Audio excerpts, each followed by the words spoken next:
Yo, Upper Room family, lock in with me today. I need you to really settle yourself for this one. This is one of those talks that could literally change your entire trading career. And not just your trading, but how you move through life, how you handle money, how you handle decision making, how you handle stewardship. Because today, we're talking about breaking the spirit of impulse. And hear me, I'm not saying managing impulse. I'm not saying controlling impulse.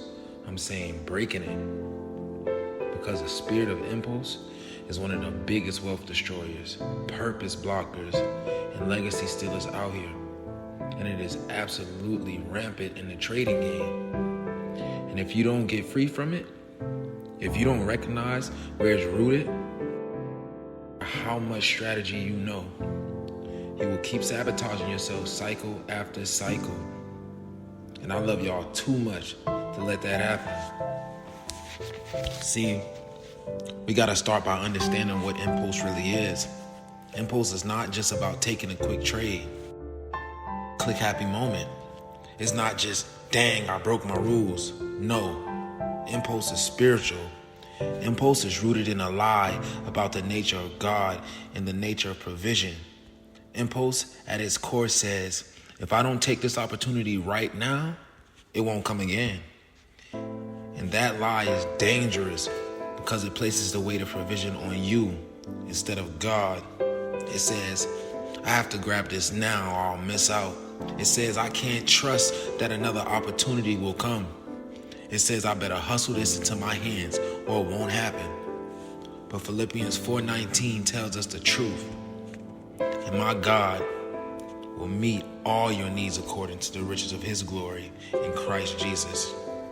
If you truly believe that God is your source, that he is faithful, that provision is already written into your story, you can wait. You can pass on setups. You can skip a day if the conditions aren't right. You can rest. But if you don't believe that, impulse will run your psychology. Ask yourself, do I truly believe that God will meet my needs? Or am I still moving like I have to chase everything or I'll be left out? Now let's go deeper.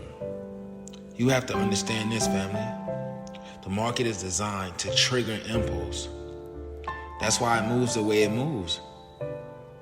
That's why there's liquidity grabs, news spikes, false breaks, manipulation patterns. It's not personal. It's how the system is structured. The market rewards patience and punishes impulse.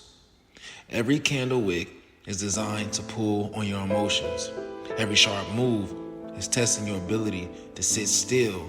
And if you haven't broken the spirit of impulse, you will keep reaching instead of responding. Proverbs 25:28 says it straight. Like a city whose walls are broken through is a person who lacks self-control.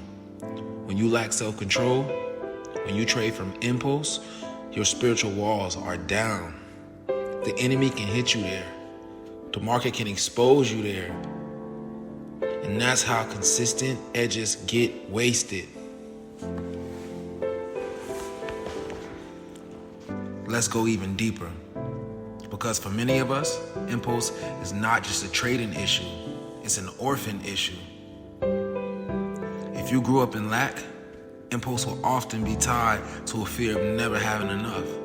If you grew up having to fight for your place, impulse will often be tied to a belief that you have to grab what you can before it's gone.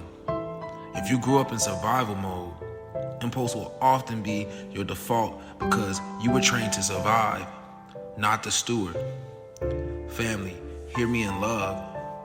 Impulse is often an unhealed childhood pattern, not outtrade unhealed trauma. Galatians 5:16 says, walk by the Spirit and you will not gratify the desires of the flesh. Impulse is flesh. And if you want to walk in spirit-led wealth stewardship, you have to deal with the emotional and spiritual roots that impulse is feeding on. And Where is impulse still leaking into my trading?